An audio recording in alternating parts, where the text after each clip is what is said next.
pretty sure Pauper is the single best 1v1 constructed format right now, especially after yesterday's BNR announcement. Standard has rotated early and we got a lot of great changes and new things to explore in that format, but a lot of the other big formats in Magic got no changes whatsoever, which is shocking. And with how diverse the Pauper format is right now, if you're mad at another format, you could come to this one and find a one-to-one, if not very similar deck to one that you like playing in your favorite format. We're going to go over a Good Morning Magic video that was posted talking specifically on the Pauper format, a format that I believe honestly is the healthiest format in Magic right now. What up with High Tide, a Pauper check-in? Let's see if we like on this video. Let's start them off. Good morning, Magic. I'm Gavin from Wizards of the Coast. Well, before we get into it, let me know what you think about Pauper High Tide in the comment section down below. I think it's actually a perfectly manageable deck in the Pauper format. Based on how you interact with it, the archetype itself requires you to have, to my knowledge, on the turn that you go off with it, 2 High Tides to resolve and still a bunch of draw cards to even get going from there. So there's a lot of sculpting that you have to do. I think the deck is very reasonable to have a combo deck at the top, but as we saw from yesterday's BNR announcement, we have a play pattern discussion to be had when it comes to the card itself. And of the Pauper format panel. And today I want to come to you with an update on Pauper, how the trial unbans are going, and if anything is changing. We on the Pauper format panel have been closely monitoring the format since the last series of changes. We generally feel the bans have impacted the format in positive ways. I would agree. So again, we got out the broken mid-range combo finish. So in many ways, Basking Brutescale, yes, was a combo deck, but in the later iterations of the deck turned into what many would now consider to be a legacy style deck, where it was a mid-range deck with a combo finish. So it's very hard to answer. You were trying to answer the combo, then you got mid-ranged out. You try to remove and get rid of the pieces that were beating you on board, and all of a sudden they go boom, boom, boom, infinite mana. And so that was good to get rid of that. Block-based mid-range took a big hit because Deadly Dispute was just a little too far over the edge. There's plenty of cards at this rate, at this cost, that do a similar thing. The result of it, though, is very different. So, for example, sacrifice an artifact or creature, black and 1 instant speed exists. Draw 2 cards. Creating a treasure, absolutely insane. Mana fixing, gave you an artifact back. So many things. And it's the combined of those two. Yes, some of them give you life, some of them give you map tokens. The fact that it gave you mana on top of it being an artifact was the combined thing that made it crazy. Then the Kuldolta Rebirth deck was just such a hard deck to answer because it was lightning fast, but also it was like a go wide strategy alongside being burned. So it wasn't just about like life gain. Yes, you could gain an amount of life and get out of there, but like they did so much damage to you in so many ways that you just ended up like answering it with like Hydroblast. But if they're going wide, a well-timed Hydroblast is the only way to beat them, because then it's too late if you don't answer it at the right time. Burn was just like a little bit too far over the top, so far up in the metagame. Right now, Burn is still up there, but the 2 iterations of Burn play out very differently and can be answered very similarly, but play pattern-wise can be answered differently. So Burn, I feel like, is just in a better place right now. Pauper in general just isn't in a fantastic place. I'll probably rave about that in a second. And we're happy with the impact that removing Deadly Dispute has had on the prevalence of that engine in the format. The overall health of the format looks great, with a lot of viable archetypes. The trial unbanning of Prophetic Prism has gone well, and we feel comfortable leaving that be. This originally was done for Affinity. Affinity's just in a very different place right now. This was, I believe, ATOG was still legal, or I might be misremembering. It was just like so long ago. But it was the fact that Affinity was just like a 5-color deck. You would play all the untapped artifacts. You didn't have the tapped artifact lands at the time, so you needed this type of mana fixing. And it allows you to just like pivot into insane things. You would just play like Cryptic Serpent, not Cryptic Serpent. It was oh my god, I don't know. It was like the artifact one. It was that one into like a green 1/4/4 into like a red ATOG, and like it just, you could just do so many funky things. The fact that it replaced itself, it just did a lot.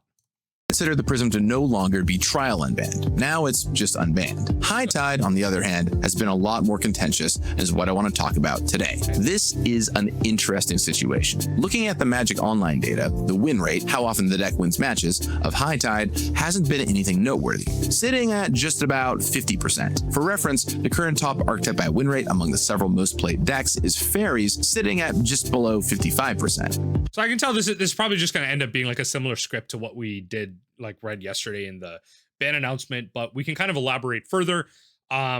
mirroring again that the fact that Spellstarter Sprite is a top 5 deck in the format, not the best deck in the format, but ends up having the highest win rate. It's nice to see that the highest win rate deck is one that's also highly interactive. There's a lot of stop points that you have for it, a lot of ways to interact with it. But it's, again, nice to see that a highly interactive tempo-based strategy is at the top, one that is relatively vulnerable, but in a metagame that's wide open, you can't necessarily put all your eggs in one basket in terms of answering it. So that's good. High Tide also has some of the matchups that are some of the lowest win rates I've ever seen for an archetype in any format. For example, it carries about a 10% match win percentage against the aforementioned Fairy stack and a sub 30% win rate against the Rakdos burn decks. Winning only half of its matches and having multiple decks in the format where it's exceedingly unfavored would normally never be cause for a banning. However, the play patterns of High Tide take a large amount of time to resolve and are cause for concern. We've heard this from many members of the community. It is unfun to sit there while they combo. I would say some of this might just be like a level of practice. I think a lot of people are now turning their eyes towards it, and they're seeing a lot of high-level content creators jumping on this, doing well with it, and they want to learn it as well. So when it came to decks like this, yes, it took a while for decks like this to go about it. Like, if you look at decks like KCI, even a deck like that was a little bit more deterministic. Like, that was very clear. Once certain cards were in order, it was very clear they were going to win. It didn't take a long time. You could force someone to go through their loop and do their stuff, and if you interacted with them, there was more time involved in terms of how they answered it, sure.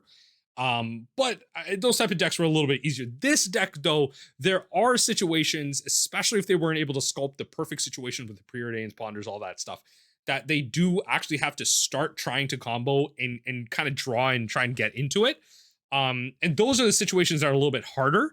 And I think, again, it comes down to the skill of the pilot. This is a deck that I'm slowly trying to learn, and I do find myself spending a lot of time trying to get there. Like, me personally, the best way I learn combo decks like this is I proxy them up and I just goldfish it, right? That's how I learned a lot of the kind of lines of like Cycle Storm and stuff like that, putting myself in different scenarios. What do I do here? And like all that stuff. It's not actually playing because I just want to put myself through the ringer of what I would do when a certain amount of combinations of cards come on.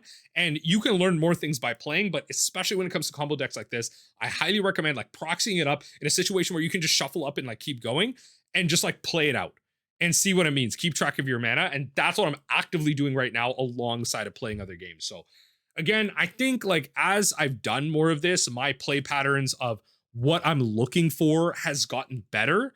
So I'm trying to like kind of extrapolate that and say, I believe you can spend a lot less time comboing off by just being faster and goldfishing the deck to recognize patterns of what leads to game-winning lines. Yes, when you're playing MTGO, there still is a lot of clicking. This is definitely one of those like high clicking type of decks. It's not necessarily like Poison Storm where you just every time you cast a proliferate spell, click, click, click, click, click, click, click. Like, it's not like that, I guess, but it's still, you know, you're having to cast a spell, arcane spell on top of it, draw a bunch of cards, untap some things, cast more spells, do the whole loop again. You go, you tap, untap, generate a bunch of mana. Then you're having to do some math to see how much you need to mill your opponent by. And then you're having to select cards out of your graveyard that you want to shuffle back. And there's a lot of things to think about. But I think goldfishing is a big way to improve this if you're looking to pick up this deck. Because answering this deck is actually really easy. Answering it is really easy. Playing it is where I think the pilots can do a lot better. Off, and it causes in-person events to run long as one player continues to combo. This is reminiscent of problems that other formats have had. For example, Second Sunrise and Karate Clan Ironworks combos in Modern had a similar issue. Now, this is certainly not the only deck in Pauper that has non-deterministic combo turns that can take a while. For example, Cycle Storm. Historically, the play rate, or how much of the metagame share that deck has, of those combo decks has been low enough that it hasn't been an issue. For reference, while noting that the play rate is much smaller, so the data has a smaller sample size, Cycle Storm actually has a higher win rate than High Tide at about 51%. So for those of you that don't know Pauper Cycle Storm, the win condition is literally Draenei Stinger. So what you're going to do is you're going to play a bunch of 1-mana cyclers, right? A bunch of creatures, you put them into your graveyard, you draw a card. At about like ideally turn 3, right? Like that's probably the earliest you can go off unless you have some insane hand, but still you want to go off on like roughly turn 3 to turn 4. You have a critical mass of creatures in your graveyard, and you're going to play a bunch of cards, your Lotus Petals, your Dark Rituals and stuff, develop a Storm count. You're also going to generate a bunch of mana. With that Storm counted mana, you're then going to play a Reaping the Graves, which with Storm allows you to return target creature card from your graveyard to your hand. You then, with that mana, cycle through your cards again to then continue to draw more rituals, Songs of the Damned, more Dark Rituals, Cabal Rituals, keep generating mana, find your Cabal Rituals, go until you've reached a critical mass of mana where you can then transform through some combination of cards your black mana into red to cast a Drainage Stinger to then continue the loop again, cycle through a bunch of your cards. You don't actually deck yourself in this deck because you can respond to each cycle trigger, because every time you cycle a card, you deal 1 damage to your opponent. So you cycle and then the damage trigger goes on the stack. The damage trigger resolves first. In response to the cycle trigger, you can cycle again. Damage trigger goes on the stack, resolves, you go again. And so there are actually ways for you to respond and win around not decking yourself if you're low in the amount of cards in your deck. It's a really cool deck. Again, it's super like non-deterministic. You can whiff. You need to find your Reaping the Graves. You need to find your Songs of the Damned. Those are your key cards once you generate a bunch of mana. It's a really cool deck. It's a really high skill deck, but one that I think has a lot more holes than something like High Tide. High Tide being able to play Hydroblast, and I mean, not maybe Hydroblast, but some amount of interactive pieces to get there is important being in blue. Whereas something like Cycle Storm and the Lotus Petal Dark Ritual type of decks are more volatile because they require more pieces and have less consistency to get there. A lot of the kind of spy decks and the Dark Ritual decks in general can't play the Ponder, Brainstorm, Preordains of the world, which is good. They shouldn't be able to play those. And those are the cards that add consistency. High Tide has a level of consistency, has a level of variance in terms of how pilots can kind of get there. Whereas when it comes to these type of decks, it is very clear as to the route you need to go. High Tide can be a little bit different from that. So those combination of factors allows High Tide to be a little bit up there, and also maybe a little bit of recency bias. Again, a lot of high level content creators doing really well with it. Being a recent card that it's unbanned, a lot of people are pushing it to its limit, being a trial unban and everything. I do think that the combo decks should be able to exist in the Pauper format, just at a much more managed level. We do see Walls combo continue to be a top 20 type of combo deck in metagames throughout, over and over again, largely held back by the faster decks, but really can get there because it's really hard to interact with that deck if you don't have like direct removal. If you're just turtling around, it will just randomly win out of nowhere. And that's the power of that deck. But if you're not dirtling and putting a clock on it, then that deck can, it just won't get there. And that's how combo decks should be. Whereas the High Tide combo can dirtle and create consistency along with just sitting there. It doesn't necessarily just top deck. It has a lot of draw spells that allows it to sculpt. So it kind of is putting pressure on you to eventually get there.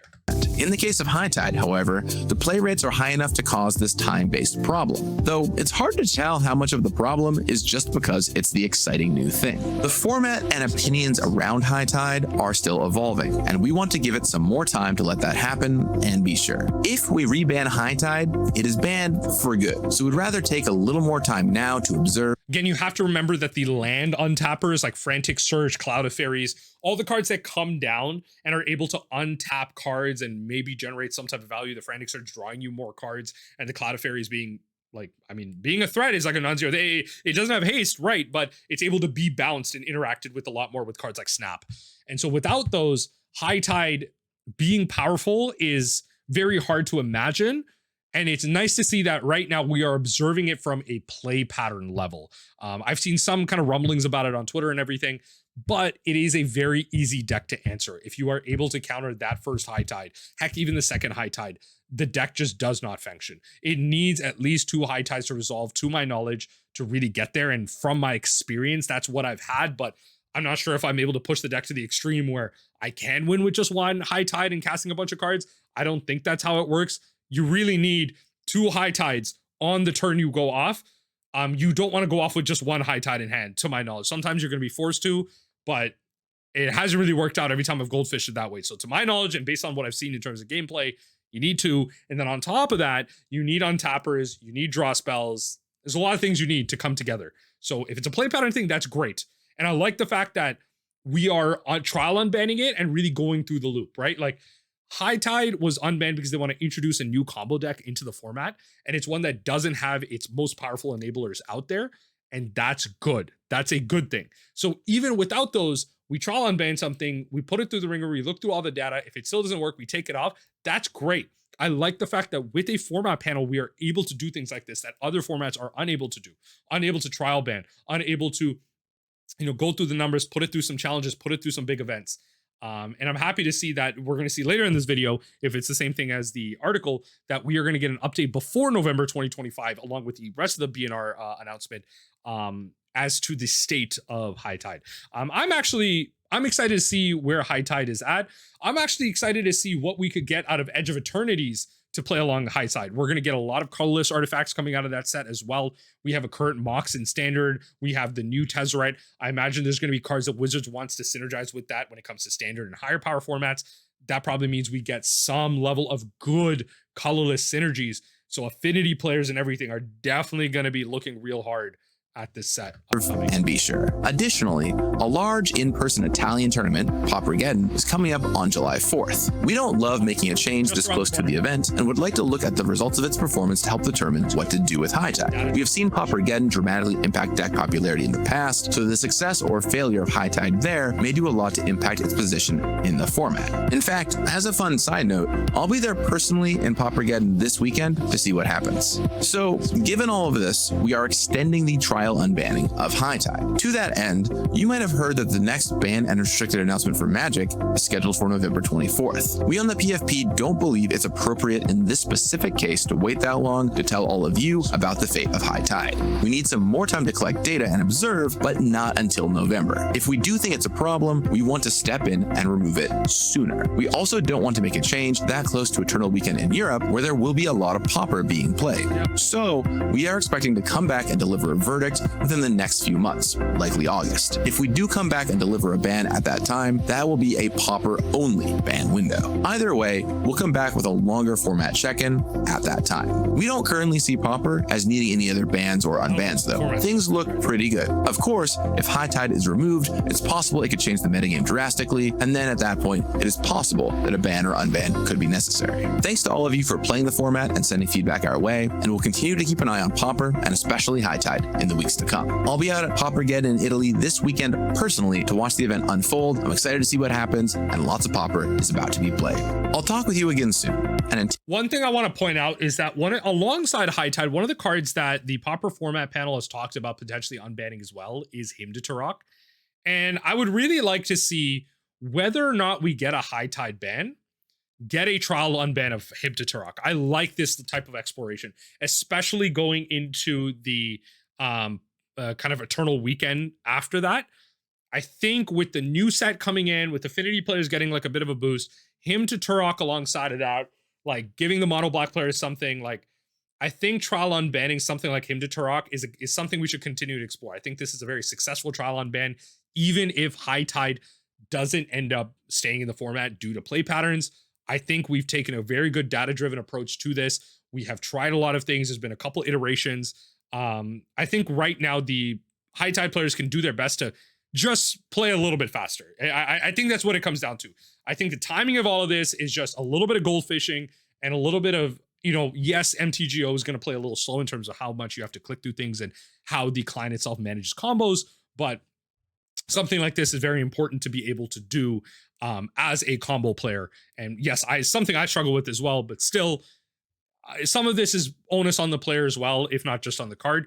But alongside that, I would like to see that aforementioned Hymn to Turok that we've talked about on other Good Morning Magics to also be trial unbanned, regardless of the results of the Pauper High Tide kind of trial unban. Let me know what you think in the comment section down below. Not much different from yesterday's announcement. I was hoping for something a little bit more from this Good Morning Magic, but it's exciting to see the successful implementation of a format panel that knows what they're doing, is able to lead formats in a great direction. I think Pauper is in an amazing spot right now with so many archetypes, if not every single archetype that you can think of in Magic, to be viable at the top, have great game, have great options against much of the metagame. It's really exciting to be a Pauper player right now. If you have any issues with other format, Modern, Legacy, Pioneer, come to Pauper. You can find an archetype and or a specific 1-for-1 deck that you have probably are or have played in one of those other formats that you have a problem with. And it is a great time to just engage in one of Magic's deepest formats, one of Magic's best Eternal formats that's thriving right now through the guidance of Gavin Verhey and the Pauper format panel.